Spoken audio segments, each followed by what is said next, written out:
this is episode 14th, and I don't know, it gets easier. I still get a little bit nervous when I do it, to be honest. I wake up and I'm like, all right, I got to go talk to someone and have something good to say. But, once you get rolling, it just kind of goes, and get to talk to good people like yourself. Yeah, it's a really cool idea. And it's getting to know a lot of people in town too, which is a good networking opportunity and all that stuff as well. Yeah. It's awesome. It's a good excuse to reach out to somebody that might not give you the time of day, and you're like, hey, you want to come on the podcast? And they're like, oh, that sounds cool. I'll go. Yeah, I'll get talk. And then you also, it's just great to hear all the different stories, because then you just, you take that with you. Right? That's exactly right. One of life's great joys is to hear everybody else's stories and take the best parts. Well, it's so perfect you said that, because this is the first time that I've actually gone to someone's business to do this. Gotcha. And I've kind of over time started to think about, I want to interview local leaders, I want to interview local businesses, but also it gives an opportunity to kind of showcase the local business as well. So you get like the full story in the spot of where things happen. Yeah, so, that's awesome. Yeah, so why don't you introduce yourself to everybody? Yeah, absolutely. I'm Jason Wheeler. I am title is CEO of Pathfinder Wealth Consulting. I'm also a wealth advisor, which is what I started in this profession for. And then a few years in, we decided to start the business. And we've been here. This is the 19th year, so getting close to 20 years. That's awesome. At Pathfinder. And it's been a great joy be in Wilmington and do this kind of work. Yeah. And so I'm looking at, you got some diplomas on the wall and stuff back there. So you're a UNCW alumni. I am. I'm Eastern North Carolina, not the big city of Wilmington, as I tell folks. So, although it wasn't a big city when I was growing up in Eastern North Carolina. So I grew up further north here, Carteret County and Beaufort County. And when I got to UNCW, I didn't really know a lot about money. I didn't come from a family that had a lot of money. And so what I knew about money was that I needed to know more about money. There you go. So, but I was always pretty astute in math, and they told me as a kid, you can be a doctor, you can be an engineer, or you can be a lawyer. And I was like, well, I don't really want to stick anybody in the arm because I can't stand blood. I don't really like to argue, so I don't want to be a lawyer. So I said, I guess I'll be an engineer. So I went to state first and was in chemical engineering, pulp and paper science. Got it. And that was like the birth of recycling. And I always joked that they were the highest paid engineers at the time coming out of NC State at $37,000. Wow. So, but I really didn't love that. I just went to a paper mill my senior year and I didn't know what I wanted to do. And so kind of messed around for a little bit and got and worked nonprofits. I worked a lot. I always had a great work ethic. And so at some point I was like, all right, it's time to get motivated on what I want to do. So when I came to UNCW, I knew I wanted to learn about money. So finance was natural because I already had an inclination for the mathematics side. Got it. And so that's what kind of drove me to that. And I was always competitive academically growing up. And so it was important for me to come down here and after kind of changing direction to really try to, perform a little bit better in school. So I did graduate second in my class. There was a lady who beat me by 0.00 something. You probably still remember her name? Yeah, I don't remember her name. No. I tried to forget it.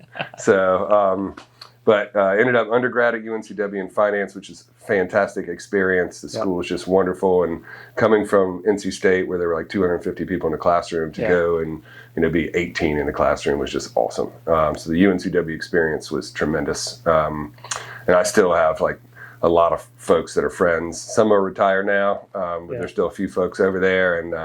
And so then I went back and got my master's. In between, when I graduated, my business partner, Rob Penn,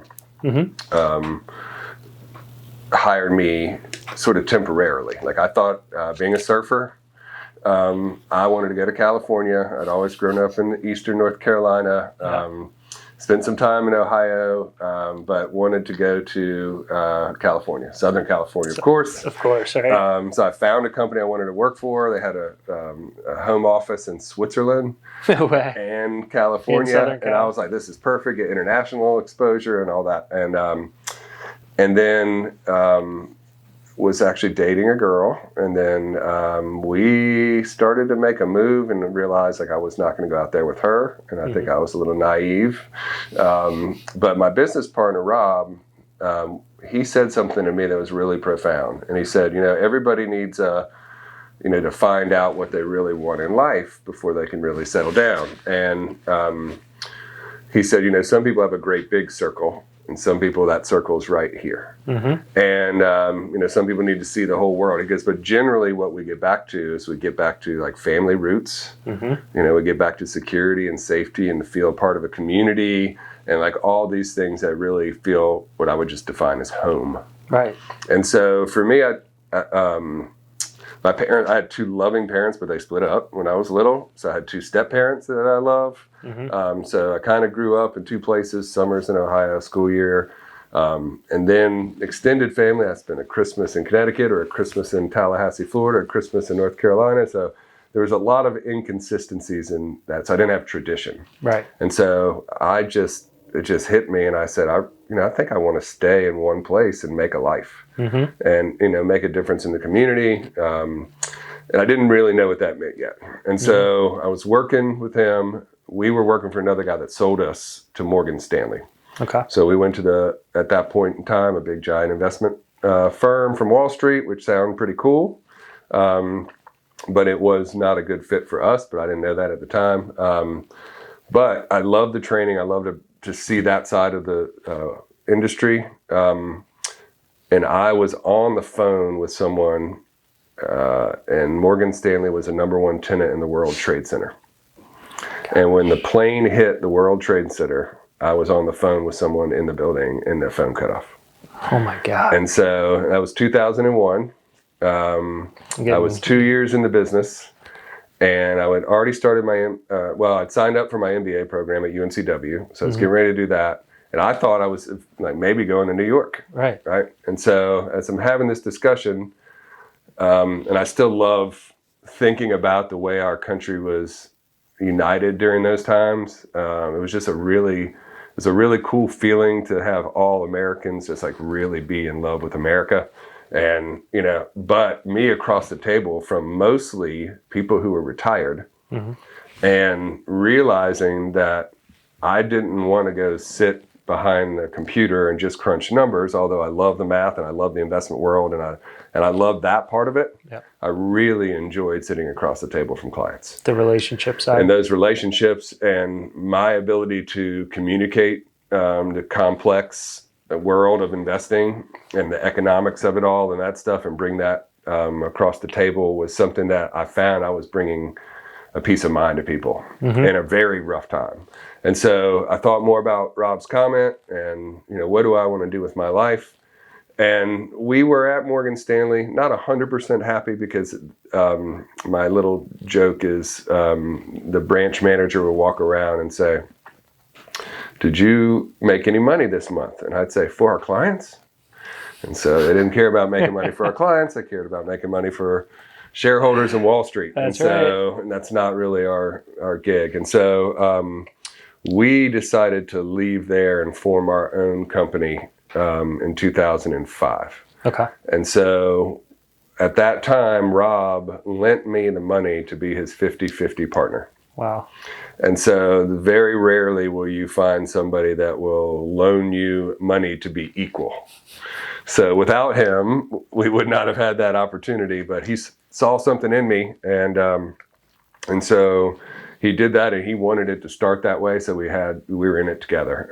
Eventually got the money together and paid him off, but we did start off 50-50 in the business and grew it successfully here in town with a lot of support. Our clients came over with us from Morgan Stanley, and then it's never looked back. Just had great relationships here. So background, UNCW, I did my master's there too. I taught adjunct faculty there, which I love. Was it in Cameron at that point? Corporate finance. Yeah. Awesome. And that was actually a fun time because I was there. I was teaching from like 07, 08-ish through 2011.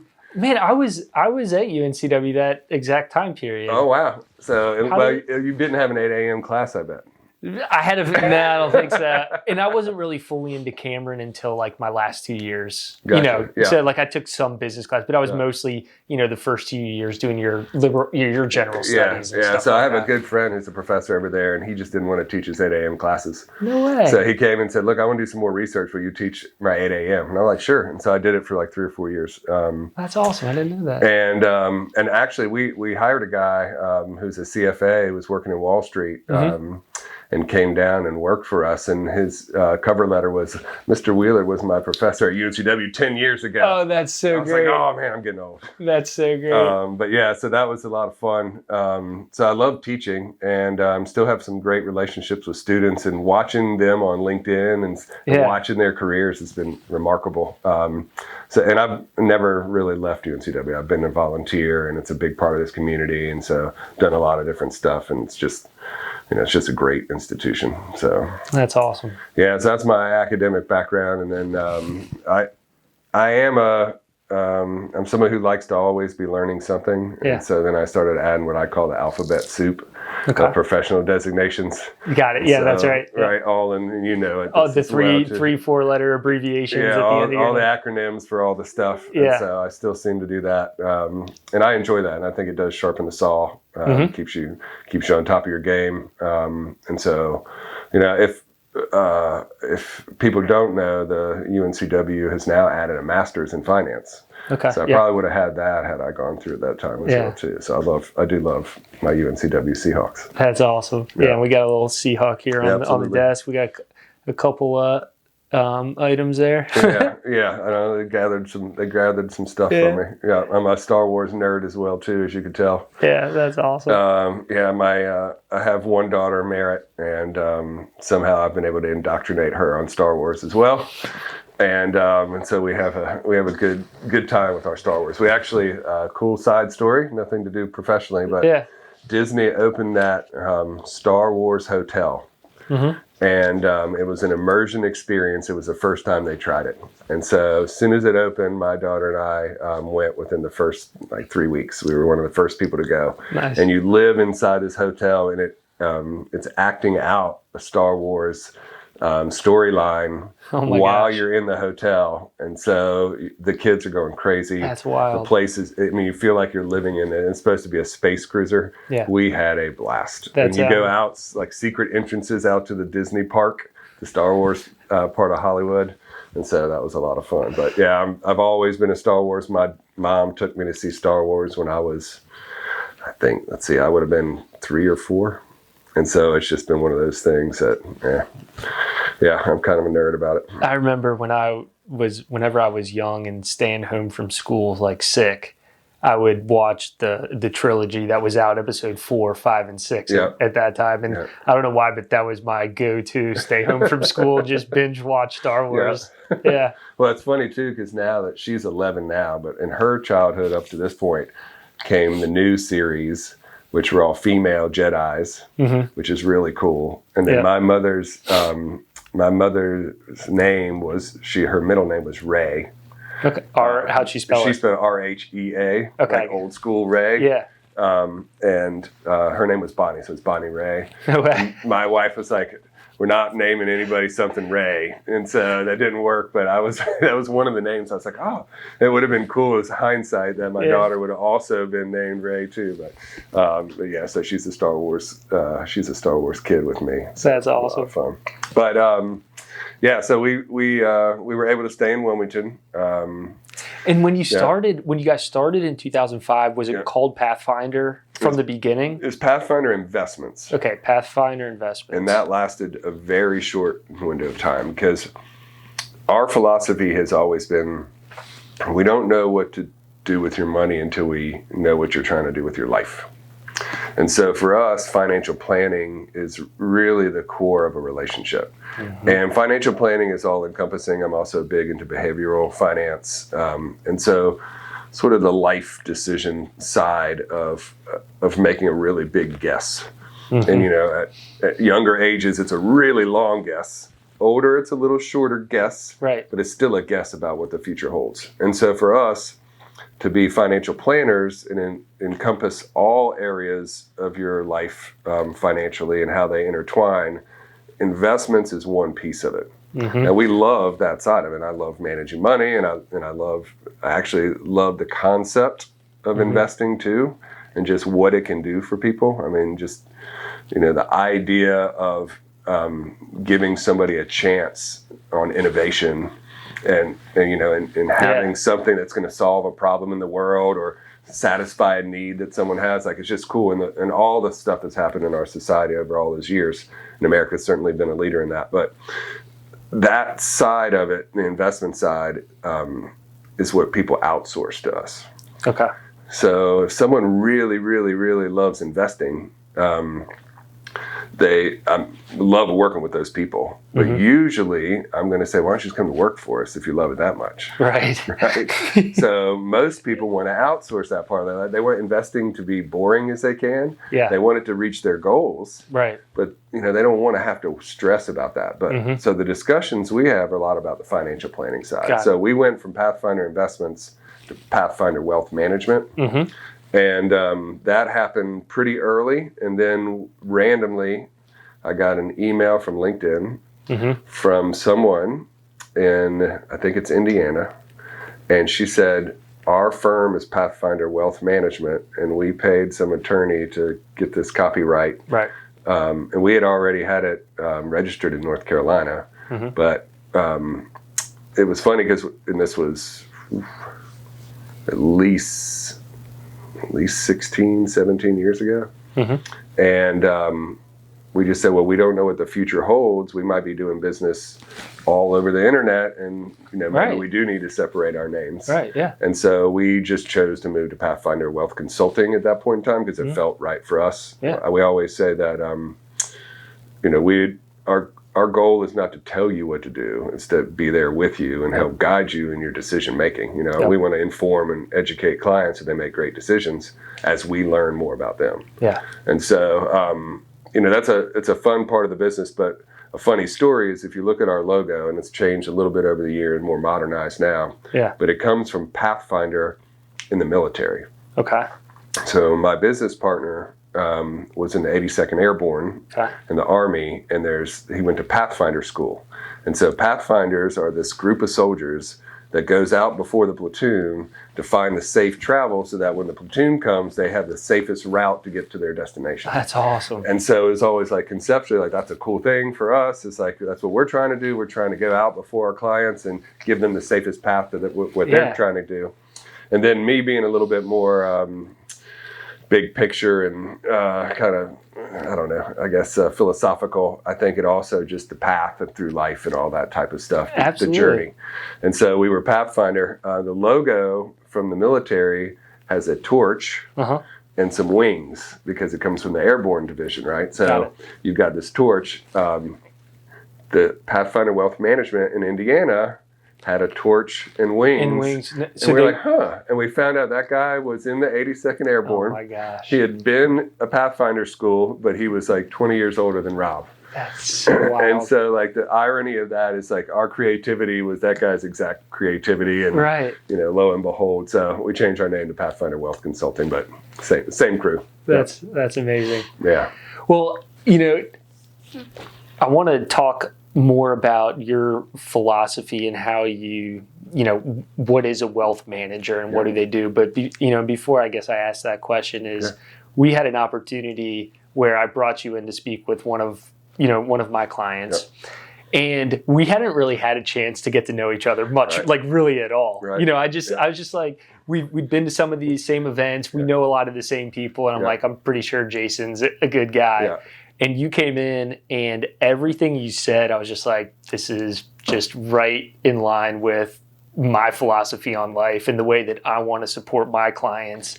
And I think that the crux of that is that success is a subjective term, and that is different for everybody, right? Yep. There's no right way to do anything. Yep. There's no right investment technique. There's no one key recipe for success. That's right. And you came in and you just basically, just discussed that whole thing. Yeah. And so I wanted to just put that out there. But so tell me, what is a wealth manager? Sure. Right. Let's start there. What's a wealth manager? Yeah. And so there's a lot of terms, and we always joke about it because calling yourself a financial advisor. If you look around, your banker, he's a financial advisor. Right. Your insurance guy is a financial advisor.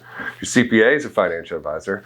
Your CFO. Yeah. People ask me all the time. They're like, "Can you do my personal stuff?" I'm like, I guess I can, but there's a guy, his name's Jason, and he's much better at it than I am, Yeah, and so I look at that, and so it's always confusing. But even when you get back to the roots of it, there was like investment salespeople. Mm-hmm. And the idea was that people wanted to invest, they found someone that could sell investments. Right. And so the industry changed, and I'll give you a quick version of this, but there were brokers, and the brokers were brokering transactions. Mm-hmm. And dealing in transactions, broker-dealer. So they were doing that, and then, and I'll just say my sort of philosophy on it is then people were looking in the newspaper, they would see on Sunday what their stock price was. If they wanted to buy something, they'd call their broker. Right. And then lo and behold, and sometime the 80s, it started getting a little more sophisticated. We used to see the ticker symbols on the TV. Yeah. Your phone calls, mutual funds became a lot more prevalent, and people were getting more into investing on a retail level, and the average person could get in. But then in the 90s, lo and behold, came the idea of the internet. Mm-hmm. When the internet came, we didn't need brokers to do transactions. We could place trades for ourselves online. Right. So what was that person for? Well, originally it was research, right? We wanted to buy something, but we didn't know what. So we selected them. For commission, they would do their research and find us a good investment idea. Right. When they wanted to get a new one, they could sell you out of one and make a commission and buy a new one on a commission. And like you think about that, it's a crazy concept. It's crazy. And they would make, whether the client made money or not, they were making money no matter what. Yep, they're just like, we just want you to buy and sell stuff. Right? Yeah. Oh, you're right. That investment is bad. Yeah. Let's sell it. Yeah. I'm making money. Yeah, exactly. So it's a terrible fiduciary. It is. It was not fiduciary at all. Yeah. And so then, conceptually what people started to do is say, okay, well, now that there's more access to this, and it's not about transactions, and it became asset classes instead of just specific investments, then I would say like our industry became more like asset allocators. Okay. And our job was then to go in and help you balance this portfolio to really understand risk and return. Instead of you buying a stock and getting burned, or buying a stock and hitting the home run and then you never buying anything else, and then you get burned later because you only hold one stock. It was really about building a portfolio. Mm-hmm. And then in the 2000s, along came the algorithms, right? Yes. And so this came along, and what was the role of the advisor at that point in time? And it was like, okay, well, let's take a look at what this is. And really what it was about building relationships, and I'll call it coaching. Mm-hmm.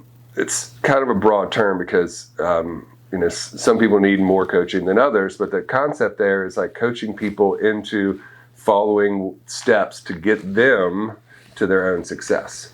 Some people, it's very, very basic. Like there's a financial illiteracy in our country that's pretty bad. And even very successful people are not necessarily financially literate when it comes to the sophisticated world of taxes and investing and estate planning and even just all these other areas. Even the fact that you need to pay your credit card balance every month so that you don't get hit with interest. I mean, how many people? Yes. It's sad. Yes, I mean, I haven't used geometry once in my life since I graduated elementary. I mean, I'm sure there's a reason we learned geometry, but how about how to balance a checkbook or like pay your credit card or understand what an interest rate is? I mean, basic fundamental 100%. Finance. My business partner Rob always says there's two things that we were never given instructions or formal training on. It was how to raise kids, how to handle money. Yeah. So that's exactly right. And so like we step in there, and when we think about that, that's where we started realizing things play together. Mm-hmm. And so one of the ways that I say what an actual wealth manager who's doing a thorough job. So a lot of people call themselves wealth managers. Mm-hmm. There's a lot of certified financial planners that sell insurance. And they don't really look at the whole picture. So you really have to say, what is your process of developing this relationship? Mm-hmm. And so for us, we look at all aspects that we can, which includes discussions of value, couples and the way they perceive things differently. So it gets beyond just the financial aspects and the legal aspects. But I always sort of say that there's three things that we're trying to balance. Mm-hmm. Someone's current lifestyle with someone's future lifestyle, and if something goes wrong. Got it. And so as I look at those, the future lifestyle is what we would historically think about investing, right? Where are we going for the future? But it's, your budgets, your liabilities, your taxes, how much you're making, how much you're spending, how much you're saving, like all those things in the here and now. Yep. And the simple version is, we all know this, if you save it all and never live for today, you'll probably be one of those people that has a heart attack and never makes it. And so you saved all this money and never got to use it. On the other hand, you could be the person who never saves. They never really become our clients because we never see them anyway. But those people, they get to the end and they realize they should have done something different. Right. So those two things we're balancing. And then also, if things go wrong, is where insurances, estate planning, legal wills, if it's business stuff, it's different things, but protection side. And so we think about that too. I joke, if you buy all insurance, your family's going to really hope you pass away, because if you haven't saved enough for retirement, then they're not going to have money later. So you've got to balance those things. Right. So we joke about it, but each person has that choice. And I've sat with clients who they're the oldest living person in both sides of their family, and they're 80. And I'm planning for people to be 94, and they're like, I'll never make it 94, right? And so at 62, they say they're going to live to 80, and at 80, they say they're going to live to 95. And so watching that, you have to make some assumptions. And so for us, it's going through that dialogue, really getting to know them, and then making a best guess, putting the numbers to it, and then helping them navigate all those decisions. And using professionals like our, CPAs and our estate planners and all the other people that are experts in those particular areas. Right, exactly. Right, because we're sort of like the big picture, and we want to get that right. But then I'm not writing someone's will for them. Now I can read one and I can tell you what it says. But I need my attorney friends to draft it. If we're drafting certain trusts, we're putting together business documents for someone who's incorporating a business, whatever that is, we're going to use our subject matter experts where it's appropriate. Or if I'm planning to exit a business and trying to manage what my tax liability is, there's probably an expert that you can call in to help. Figure that out. And I can wing a valuation because I read something online. Right. But when it's someone's real life and they're getting ready to sell their business, they need to know what that valuation is. We're going to get a real valuation. We're going to get a valuation expert in, right? And the tax assumptions, what's the structure of that deal? And if you've got 3 ways that you could structure a deal, you want that CPA to tell you exactly what those ramifications are going to be. Like a stock purchase versus a stock sale versus an asset sale might be more beneficial depending on where it is. And you got to figure all those and running the scenarios there on basis for some people, and there's just a lot of scenarios. Depreciation. There's things that are embedded in there that we want that CPA's expertise. Yeah, definitely. So so really, it's all that technical stuff. I'll take a step back. Really, what it is someone that wants to outsource a difficult part of life, and that wants a trusting relationship with someone that's going to be there to help them through. Yeah. And so I always think about that when I say a trusting advisor, because I don't mean financial advisor. You're a trusted advisor for your clients, right? The person who I would take my car to is my trusted advisor on my car. That's right. Right. And so I think about that, and it's we all want someone we can trust. Generally, we're going to do business, and we know that who we like, and who we trust, right? And so who we know, and so we do believe in that transparency dynamic. We're asking clients to really, let us be a part of their life, which means I joke about it, but getting financially naked. Yeah. Right. Yeah. And so because we're seeing all that, which people don't talk to their neighbors about their money. Right. It's kind of, we expect to do the same. And so we're an open book here, and we want to tell you how we do things, how we approach things, so that that we have your best interest and that we are looking at things objectively, different strategies. It's not one size fits all when you walk in the door, and really becoming a part of that person's life. Yeah. Which is cool, and it's fun, and it's, I think we joked about it a little bit, but I live vicariously through these cool lives that I get to experience. And we were talking about travel, and I had the clients. Vacation planning and all that. And so, I get to see some really cool stuff. Yeah.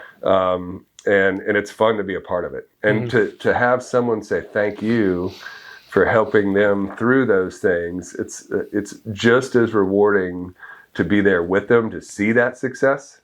Because in a weird sort of way, like they have to die at the end with a little bit of money still left for us to really say it was successful. Yeah. So what is the perfect equation for your death versus money in the bank ratio? Yeah, exactly right. And so it depends on how much they want to leave behind. Right, exactly. And so the old school of thought was that you'd spend it down in retirement, right? Right. But rarely do people feel good about that. Yeah. But you really need to take advantage of your youth. Yep. Right. And your energy. And exactly. you need to spend it while you can and not waste it away. But if you love working, don't steal that from yourself either. Don't get out of something you love. Right. Right. Because that's what's going to give you the energy to keep going. Yeah, and exactly. I have clients who will probably have to sell their business on their deathbed because they're just going to stay working. Yeah. Right. And we encourage them to have succession plans and get it ready. Right. But then we have others and it's like, I did my time and now this is a new chapter and I'm ready to do something new with my life. So it's time for me to transition out of this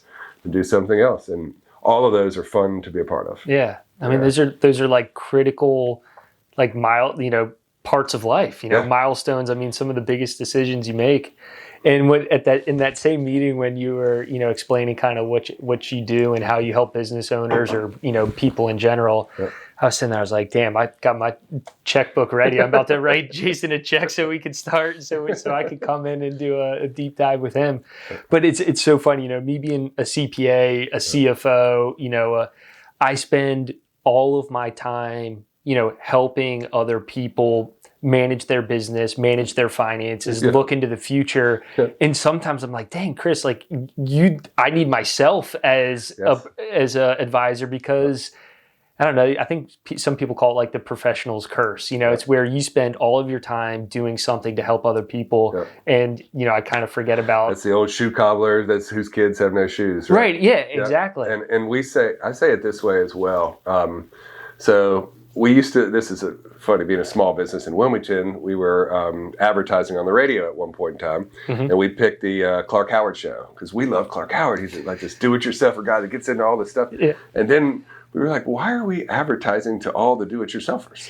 It seems that's a little contradictory. And so it's like, that's kind of silly. But when we think about that, so I always say it this way. So if to decide to do it yourself, like you really have to have some education and training. Yeah. Right. You really should have some experience, in my opinion. Right. You can read a book, but until you live it, you really need that experience. You have to have the emotional fortitude to get through the bad parts as well too. You have to have time to do it. And the professional's curse, a lot of that's the time. And then the other part that I say is you have to be able to step out of your own way. And so that's the part where it's nice to have a separate brain in the room. Yep. Right. And so, especially if it comes with experience and training and all that stuff. But I think about couples that sit in here. And I think a lot of times they come in because it's the first time that they're really going to have someone that's going to step in and say, tell me what you want.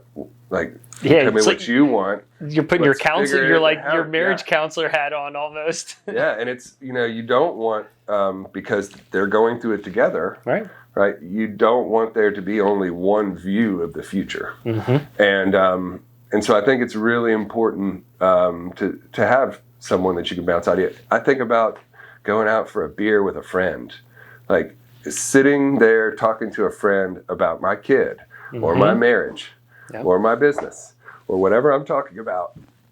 Whether it's me just talking it through like a counseling relationship, right, or whether there's like some experience and wisdom and training and stuff coming my way, we all need that. Yep. And so, for us, I think implementing that, and money gets simplified often, but it's not a simple thing. And so it is very complex. Yeah. And, I always think about the math side, and it very well, which is, we can make the numbers say whatever we want them to. Kind of can. And so if I'm logically justifying something, then I can then take action on that because I've justified it to myself, right? Where's it founded? It's founded in a perception or a bias that could be wrong. Right. So that's where I get back to that behavioral finance side, and like the way people perceive things and navigating that, and then bringing the proper level of information and education so they're making a decision so they don't make a mistake is a big part of what we do. And so if I can prevent people from making either a big mistake, which is a little more obvious, or 30 years of a small mistake. So if we can prevent those mistakes, the success is going to take care of itself, right? And so someone says something to the degree of, well, the investment, we could have done 0.6% better last year if we would have had this fund instead of that fund, or this index instead of that. That's irrelevant. One person makes one decision and derails themselves, right? It's very simple when you look at it long term. We don't think long term. We think about lunch. Right. And then what am I doing after lunch? I hadn't gotten that far. Right. So how do we plan this whole giant life in front of us? So we want to create that baseline, and then we want to be there through the walk. And, we can get all investments also tells you all these long-term numbers, compound interest and all this fun stuff. There are periods of time from like 97 to 09 where the S&P 500 was flat. So not that long, 12, 13 years where the market's flat. They don't teach you that in school. They teach you 10%. Right. And so, but then I can flip that over and I can start in 09. I can go back out the other way and show you we're 17% a year. Right. Well, which years are you going to get? Right. And that's what people don't know. And so people think they're going to make 10% every year because they've never been educated. The S&P's only hit 10%, I think twice since the 20s. Over 100 years, it's only hit the annual average like twice. Wow. And so when you think about that complexity of the math, we want to do that behind the scenes, and we want to make the right level of connection to their financial plan, to the complex world of the numbers. And the people who get it, they'll know we'll spend the time to get them to a point where they understand it enough to make the best decision. Right. If you need to go deeper, because some people do, we'll go as deep as somebody wants. And if we need to bring in the CFO and the CPA and the estate plan, we have to have a group conversation because that client's very sophisticated and wants every detail. We got it. And if that person wants to know that we looked into it and everybody says it's okay, then they're okay and they can put their head on the pillow at night and sleep well. That's good too. And then we ride the ride with them. That's awesome. You said put their head on the pillow and sleep good at night. I think that there's that saying, there's so much value in being able to sleep good at night.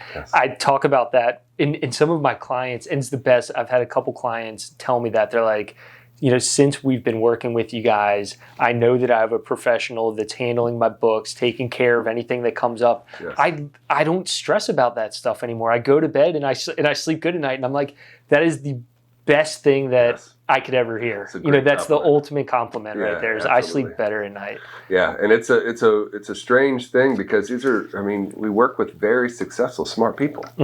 So I always say that to folks all the time. It's like, I've got brilliant clients, right? It's really cool to work for these people. My best friend was in the nuclear business for a while. Now, he's my personal Homer Simpson because he worked in a nuclear plant. But you don't want him messing with your money. You don't want me messing with your nuclear plant. Exactly. And he was training nuclear operators. Oh my gosh. And so I think about that. He's training people, to do something very sophisticated. That's what life's about. There's people who do these wonderful things. You can't be an expert at all of it. Everybody that's a client is probably intelligent in their thing, right? I've got an old saying. I'm going to say it's Thoreau or one of those old poets, but it's every man is my superior in some way, and in that I learn of them. Got it. And I've always thought about that working with these clients. Like everybody brings something cool to the table. Absolutely. And so a lot of very successful business owners. And, when I'm starting out with my business, trying to think about what I'm going to do and how I'm going to grow this business, I watch other people grow their businesses and I'm like, wow, that's amazing. Right? I'm helping them in one part of that. Right. But their success is because they're doing some really cool stuff. Right. And I think that that's a joy too. Like we're adding value where we need to add value, and they've got a whole bunch of other cool stuff going on. And so I want to be a part of that, and I want to learn from that too. Sure. When does it make sense for someone to talk to, like, at what point in your life is it like, a good time to talk with a wealth coach or a wealth advisor? We have a saying around here that says, the best time was like 20 years ago. Right, exactly. But the next best time is like as soon as you start, get going. There's an old, I think, Chinese proverb or something. It's like the best time to plant a tree was 10 years ago. Mm-hmm. The second best time is today. Yes. Right. It's essentially the same. Same thing. Yeah. Yeah, and I think for us, it's you gotta take someone where they are and start going forward from there. Yep.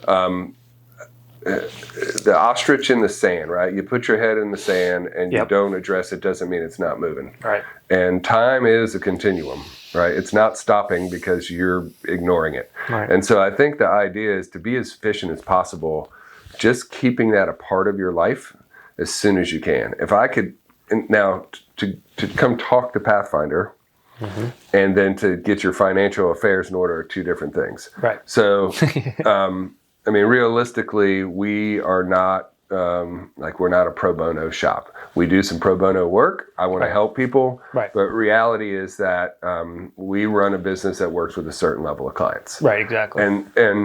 And not to say that we couldn't help everybody, but we would be diluting our services to our current clients if we're helping everybody who walks in the door. With that said, I love still helping one of our clients' kids, or when they start off their first job out of law school, right? Or even sooner than that, before they went to law school. And so we've got great young relationships with people, mm-hmm. and they're getting their discipline going really early. Right. And that's a lot of what it is discipline. Got it. As far as the sort of the best clients are people who are fiscally responsible, and they're doing a little bit of all the right stuff. Mm-hmm. Maybe they've gotten some advice on the way. If we catch them and they're able to put money away and get there, it's tough to get beyond when you're starting out. If you got two people working, you got to build an emergency fund. You got your checking, your savings, you got your 401ks. Yep. Well, two of those, that's $40,000 a year. You start looking, and then you got to get your insurance in place. So we can kind of piecemeal and get them going before they really have a need to outsource investment management to us. Got it. Right. And so, but it does get to a point where typically the person shows up and they're like, I've got too much cash in the bank. I'm maxed out my 401k like you told me to. Yeah. I've got my stuff. Now what's the next level? Where are we going from here? So then those people, they're on a different trajectory usually. Mm-hmm. And the rule of thumb, it's only about 3% of the population that becomes truly financially independent at like 60, 65 years old. So what does financially independent mean? Work is totally optional. Okay. They have 100% enough assets to replace their work. Got it. Right? Okay. Without Social Security, which is 100% walk away. Mm-hmm. And like I saw this week on 3%, that's 3%. Put a plan together and get there. Put a plan together and get there. There's people that get there, but put a plan together. Got it. Okay. Sorry, I didn't say that part. Okay. Put a plan together and get there. Right. Okay. There is on this week on one of the morning shows, they were talking. They had some expert on talking about you need one time your salary at age 30 in your retirement account. Okay. At 50, you needed 6 times, and at 60, you needed 10 times. Okay. And so I'm backing that in and trying to figure out where the math comes in. And they're using Social Security as a part of that. But higher earners, Social Security becomes a smaller and smaller portion of what's going to be retirement. Right. So for our clients, that math won't work. Mm-hmm. It's actually, you're going to short sell somebody. And of course, this is just being all over the morning news that everybody's watching. And they were saying how inadequately prepared America was. And I'm saying that's not even enough. Right. And so to get there, it does take that discipline.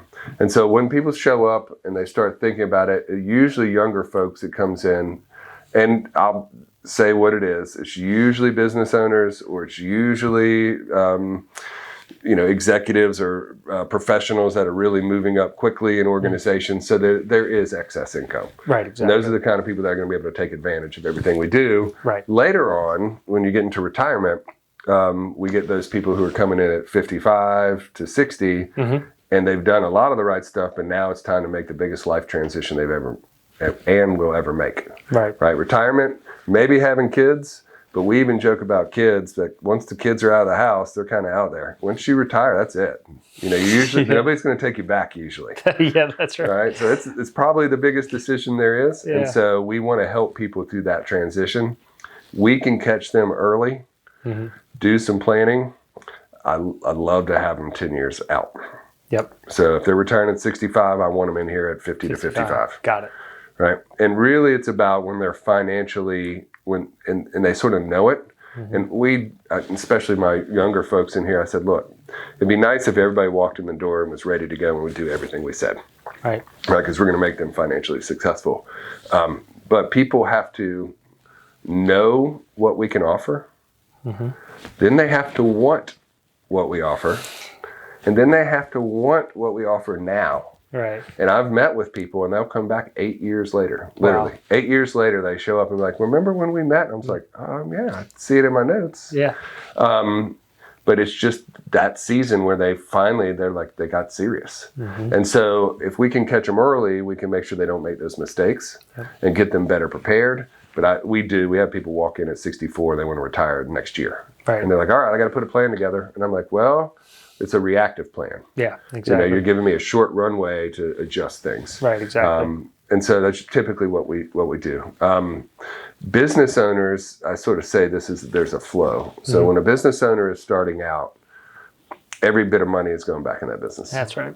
Right. And so there's not a lot of outside investment yet. Yep. And so, a lot of times depending on there's kind of two tracks. One is I want to grow this business and I want to expand it, scale it. I want to turn it into something big. Or I love this thing that I do and I'm going to be a business owner. Yeah. Right? It's like that side of it. There's a lot more of those people that have small businesses. They're the bread and butter of that business. They do the thing that business offers. I think there's an old book, E-Myth. I don't know if you've ever heard about it. Yes. Love that book, right? Yeah. So I haven't read it, but I know of it and kind of the principles of it. Yeah. Yeah. So, that technical person is the entrepreneur. Right. And so when I think about growing that, the scalable business one is going to probably get to a point where they're looking for other people's money. Right.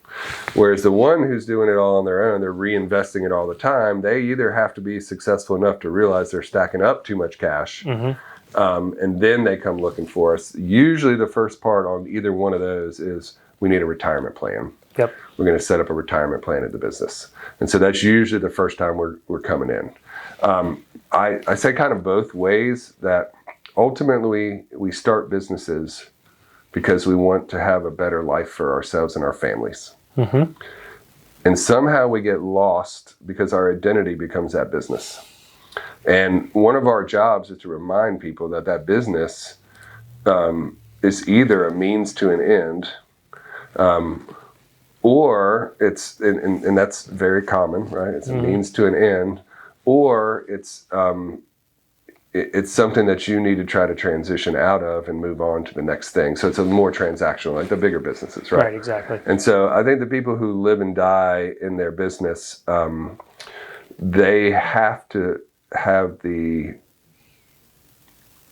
I'd say, confidence to take a hard look at themselves. Yeah. To see, is that business going to get them to where they want to go? And it's hard to do it because you're so biased. You're fully invested into this thing every day. There's no way you're going to be able to take an unbiased look at that. And I've had a client, a big story is I had a client who was successful in the medical sales, medical device sales, and was making a ton of money, and he was just sick of it. So he wanted to go out and buy a retail business. And I ran the numbers, and I'm like, you're going to make $35,000 a year. And he goes, well, here's what I'm going to do. I'm going to invest this money. I'm going to expand it and do this stuff. And I'm like, then you might get to $80,000 a year. Right. And so and that's taking on a lot of debt to get your income up to less than half of what you were making before. Or you could just work 7 more years doing what you're doing and be done. Yeah. And so then the question is, what's the dream for the life? Right. So if someone can't go 7 more years, I'm okay with that. You just have to adjust your life, and let's look at this realistically and be real about it. Yep. Right? Like don't try to hide from the facts, and don't tell me like everything's going to be rosy and great. Like we need to look at the risk side of things too. Right. You Exactly. see it, right? Yep. You see it more than I do. Looking at everybody's P&L, the ups and downs of those things, and some businesses are more cyclical. And you've seen this too. Someone walks in the door, and I'm like, they make that much money doing that? Wow. Can't believe they make that much money doing that. And then other people I walk in, I'm like, that's all they make? Yeah. Right? So you really don't know until you get in there and see. So for us to relate that business's future to their future is a big dynamic that helps make decisions. Yeah. And, and I can't say that investing in your own business is a bad thing. I do it. But I was in a big group. There was 8 of us, all non-competing businesses. A great group of people. I love them. They've pretty much served as my board. Yeah. But I remember they were always say, why are you putting so much money into your own investments? And why don't you put more money back and grow that business faster, Jason? I was like, because the end result isn't to have the biggest business, right? Like I want the highest quality business. I do want to pass this business on to people who work here. I don't want to sell it out to some big giant firm and lose our culture and lose our fabric of what we made here. Like it's a big important part is that we are continuing it with the people that are on this team, continuing for our clients, continuing for our employees, and I'll get out slowly. So I'm socking it away on the side because my personal dream was not to sell this. Yeah. But that's not a lot of entrepreneurs' dream. Yeah. Right? I can get a lot of money from selling this outright. Yeah. Right? So I think about that, and it's a philosophy on life. Absolutely. And it's different for everybody. It's different for everybody. Like you said earlier, define success. Yeah. And for me, it's, success is not. Yeah. What is your personal definition? Yeah. So I have success? So I used to write down 5-year plans, and I started that when I was like 18 or 19. You're such a planner. Yeah. I was naturally a planner, didn't know it. One of my favorite ones is it says on there, I'm going to get married at 25 or 26. I'm going to have a kid at 28. Yeah. Right? I had it all laid out. I got married at 32. I had a kid at 38. So even the best laid plans don't come to the same time frame. Yeah. But I did not have, I was going to start a business, and I did that before all that happened. So I have this mission statement, and it basically says I want to take in as much of life as I can, and I want to give back as much as I can to life. Awesome. And so from that stems, it says I want to be a good father, I want to be a good husband, I want to be a good friend, I want to be in a profession that I'm engaged in and giving back to people and also intellectually stimulated. And so it doesn't say I want to be a financial advisor or wealth manager, it just says that. And so I have that as this kind of a steering, and I always look at that and say, what I'm doing right now helping me stay getting me closer to that? And I think about balance. Balance is a hard issue for us business owners, and I forgot somebody's book, or maybe it's one of my buddies, but it was, you measure your life's balance in year increments instead of weekly increments. Right.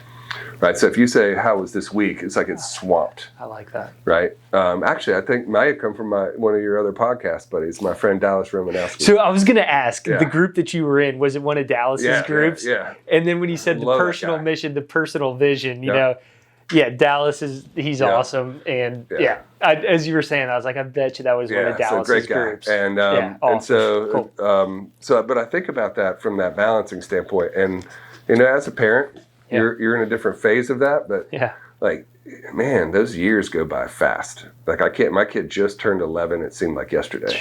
The only thing that changed for me in that moment in time, which was 11 years, is that my hair turned gray, right? Like it just went by so fast. I feel like the same person, but somehow my kid got big. That's wild. And I also know this precious time that we have is that she's about to go into 6th grade. Like I literally have 7 years left, and I will be an empty nester. I heard something like, you spend, I forget what it is, but you spend 90% of the time with your kid by the time they're 18. And then once they're 18, like you've already spent 90% of your time that you're ever going to spend with them. I don't know if that's like the right percentage, but it's something like that. Conceptually. And then you think about it like, we're all business owners. I'm involved in the community. I serve on all kinds of boards. Yep. Tonight, I'm on her school's board. Okay. But I'm taking my time away from her to go help her school and give her a better environment around and the generations after her. Yep. And I love the school and what it's done for that. But I'm also never going to get tonight back with my daughter. Yep. And so I think about those things, and as business owners, how busy we are, like that's the preciousness. No one ever regrets the things that they do. They regret the things they didn't do. Yes. And I see it with all these clients. Yep. And especially older clients, the joys that they have are time with people, life experiences. There are some, like the professional side, there's a badge of honor of like they did their time and this is what they accomplished with their career. And I think that's an important dynamic. But you better keep it in check, right? Because it goes by quick. I was talking to someone like yourself who's been experienced, has lived life, is a smart person, and what they said is looking back, and they have 3 kids that are out of the house now, and they said looking back, whenever we're with our kids together, we never talk about the gift they got for Christmas or the toy that they got. Yeah. We talk about that family vacation that we went on, that time where my dad and I went fishing, and it's the experiences. That's right. And I mean, personally for me and my wife, we, that's what we want to do with our futures. We want to be able to raise our kids and take them around the world and learn life, enjoy life, see how other people live, get a real perspective, because it's just so easy to get caught in, especially here in Wilmington. I mean, we have such an incredible place to live. The lifestyle's great. It's amazing, but you get in this bubble, and then it's like, hey, let's go to, we're actually taking a trip back to Europe in a couple weeks. Oh, nice. Cool. Yeah, and we're bringing the baby. Awesome. And and this is kind of like our first step of saying, we're going to do this regularly. Yes. And also and I love when you said that you measure balance not in weeks, but in years. Yep. And for the past 2 months, I'm also building a business. I leave the house at 5 and I get home, around 6, and it sucks. Yep. But I'm taking 2 weeks off in April, and we're going to go travel, right? Awesome. Yep. And I've been able to take a couple Fridays off to go do some family stuff. And I'm checking emails and over the weekend and whatever I got to do. But, to be able to have a day on like a Friday or something to go do stuff with your family. Yeah. I'll work 60 hours in 4 days to be able to do everybody, that. Everybody knows that. I have a client that I love this comment. So he was an engineer, and then he was a certified managerial accountant, and he moved up, and he was a boss man. When he retired, he went and became a registered financial paraplanner. Okay. And came to interview us, and kind of was asking for a side job in retirement. So it's like, you just know, he's an engineer, he's an accountant, and he's trained in our business. Like, this is going to be a tough client. Yeah. Love that guy. But he said something funny to me. He said, I remember sitting in a boardroom with a heated discussion for hours about whether we should let people start coming in at 7 a.m. or 9 a.m. instead of just 8 a.m. Because someone wanted to go from 7 to 4, 8 to 5, or 9 to 6. Yep. And it was a debate, and it was a heated debate with all these executives. And he goes, and now look at the phone in your hand. He said, people are more productive now than they've ever been. Mm-hmm. And does it ever really sleep? We consciously have to not look at our phones. I know. The productivity that we have, the amount that we can get done relative to what they could in the past is just absolutely amazing. And I think the generation of us that really understand that are going to, if I see somebody out on a Thursday, it doesn't bother me at all because I know they're swamped some other time. Yeah. Right? And if you build a business that you can go out on every Thursday and hang out, good for you too. Because you did what it took to get there because your clients are happy. Yep. And so I think about that, either way that you want to slice and dice it, you can't get away from work. No, you can't. Right. It's just work-life balance, when people say what's your, does this job have good work-life balance? Again, it's a completely subjective term. Right. It's yeah, I guess, Yeah. But do you love it? Yeah. Right. That's, if you love it, if you love it, has a good balance. Right, exactly. Right. But I think the flexibility factor is a big thing, and kind of what you're saying is that, and that's part of being able to build a business with a culture that attracts and retains the best people is, hey, you know what? we all have life, right? Yep. Things happen. We need to go and do stuff. Yes. You know, if you got to go do something on a Tuesday, I don't care. Yeah. Just if we take care of our clients, Yep. we get the work done, Yep. and we're doing what we're supposed to do. Yep. I mean, what's me to say you can't do Absolutely. something? And I love this. This came through years back, but it was, you know, the training of our predecessor generations was that you spend your whole youth learning. You go to school. Yeah. When you get out of school, you earn, and then you finally get to enjoy. Yeah. Right? You learn, you earn, you enjoy. Yep.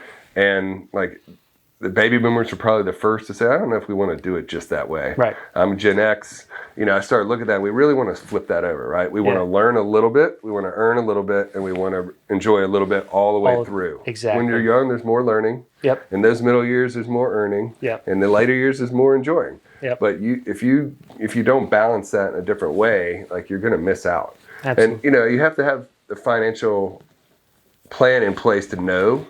So like people who take a year off from work and switch careers at 42, I'm like, wow, that's amazing. If they have their financial plan in order, it's easy. Yeah. Right? That tells you can do that. Most people won't because they will let their lifestyle creep up. Mm-hmm. And as their lifestyle creeps up, they can't get away and that freedom disappears. Exactly. Right? And so then it's that balancing act. So like to have that plan and know that, it allows you to align your money with your values instead of the world just sucking away your time. Yep. Right? And so I love it when people are like, can I do this? And I'm like, yeah, you can do that. And they're like, really? I'm like, yeah, you could do that. Like I've got a client right now that wants to sell his business and he wants to basically go working part-time for a competitor. Because he's a professional and he can do his stuff in his time and walk away from it. Yeah, and I could just clock out and I'm out, man. Yeah, I'm gonna go. Yeah, and that's what he wants to do. And he's young, but they're debt free, great savers. Like they've just done everything perfectly correct, and to get them in a situation where this is an option. Yeah, and I love it. And then there's other people. I'm like, whew, you better keep plowing away. You got 15 more years to go. Oh man, right? So I hope you love what you're doing because you got to keep going. Right, yeah. And that lifestyle creep's an interesting one because I think it happens to us. There's like all of a sudden there's an extra night out each week that we're eating out. Yeah. Do we value eating out so much, or is it just a time thing? Yeah. Right. And so like all those little things, if you get back to it and say what's important to me, and put your values first. There was something we do in here. I forgot what we got. It's called blueprinting, but basically you kind of make your own personal life plan. And one of the things says, all right, write down, and it gives you some sample things. Think about all the things that are really important to you. And there are things like family, health, all this kind of stuff. Right. And you write it down, and then you try to prioritize it by what's most important to you. Mm-hmm. And then you flip the page, and it says, all right, now write down how much time you're spending on all those things. On all those things, yep. And then you start looking, and you're like, oh, wow. And like, how do you realign your life? And your finances and your time are both limited resources. So we got to put them in the right buckets to get whatever that person wants. That's something you do internally here with your employees, or do it employees, do it partners of the firm, and then I have done it with clients. I would love to do that with my team sometime. That would be really cool. It's a really cool exercise. I'll send you a copy of it. Okay, cool. It's a template one too. I have a client. It's a dear friend. Her husband was in my MBA program with me, and we've been friends a long time. And he unfortunately died of cancer, very young, and she went through a rough period of time afterward. I mean, they were soulmates. They were such a great couple and all that stuff. And there was at one point that I just knew from our conversation, I was like, it's time for her to try to revisit life. And she was ready to try to put a new plan for life together. And I remember her going through that. And I gave her that. I said, look, you don't have to do this. I just want you to see this and see. Yeah. And she came back and she said, Jason, this is the best thing that's ever happened to me. And it's so simple, right? Yep. It's just looking at life a little bit different. Yeah. But you have to be ready for it. Yeah. Right. You can't say, hey, go sit in a room and go plan the rest of your life right now. Right. Like you have to kind of have to be ready for it. Right. On a deeper level. That's awesome. So yeah, and it's fun. it's connecting the money and life and all these different experiences with people. It just makes life enriching. That's awesome, man. So, well, we've been going for over an hour, which is crazy. And I know you got a board meeting to get to. Yeah, absolutely. And I mean, this is great. I mean, we could keep going for a couple more hours. And I joke at some point I'll get to the point where I can be like Joe Rogan and talk for 4 hours with somebody. Maybe sometime down the road. Yeah, absolutely. So I guess, just kind of in closing, if I want to get in touch with you, or what's the best way to get in touch with you and your firm and stuff? Yeah, absolutely. I mean, Pathfinder Wealth Consulting. Our website is, we actually have a couple of them, but pathfinderwc.com. Okay. And our team, we got a great team in Wilmington. We also have an office in Cary. That's right. So we didn't even get to talk about the acquisition and the growth and all that stuff. Yeah, so it's been great. We've got a great partner up there. Bringing up, just like my business partner gave me the opportunity, we've got a guy in here, John Zachary, and he's been with us 15 years, and he's become partner. And then Chris, who is in the Cary office and really running that office, he's become a partner. And so it's really cool to see the next generation stepping into the business. That's awesome. So any of us are the partners, and there's a couple other advisors on the team, Chad and Ponda Lee. Just reach out to us. Email is usually going to be a great way. Phone call. You find us on the website. Yep. We always have a no charge consultation to kind of figure it out. We usually do a phone call. Yeah. Cover it, and then if we want to take the next step, we'll send out a little bit of homework. So we do some data gathering, and then have a really a more thorough, and then decide if we're the right fit for you. Yeah. We always want to do business with people who want to do business with us, and that we like and they like us, and so it really is a relationship fit. And that makes it really fun to go to work. That's awesome. When I look at the phone and the phone's ringing, I want to be like, oh, wow, I can't wait to talk to that person. Yeah. I don't want to be like, oh, right, that's not what you want. And so we've got some really great clients. And it's really nice to be in that position. Yeah, it is. It just makes you happier. When you're happier, you do better. I mean, it's just a good cycle to be in. Yeah, and this is like a family feel around this office. We've got some great people in here, and it really does, like, they're clients that just feel like family almost, and it's fun to be a part of their lives, and our team appreciates that, and so I think if you want that more practical approach, we aren't the kind, you're not going to see marble floors in here. We're very practical people. Yep, I dig it. We put our money where our values are, and we're down to earth, and we're transparent, and but we're very sophisticated behind the scenes, and we'll get you to the level that you need to be to make the decisions that are right for you. So, it's a fun business. And we got different personalities in here. Yeah. So if someone doesn't like someone who runs their mouth as much as I do, apparently, we've got other folks in here. We got really great, caring people that are doing the right stuff. So it's a bunch of good people here. Well, Jason, thank you for having me over, and thanks for the time, and thanks for all the knowledge that you shared. Yeah, absolutely. Good to see you. Yeah, man. Thank you. Appreciate it. If you're a business owner or a business leader and you're managing all the functions of your C-suite, subscribe to our channel, turn on notifications, and let's start talking about how you can make the most use of your time so that you can enjoy life and keep the dream alive.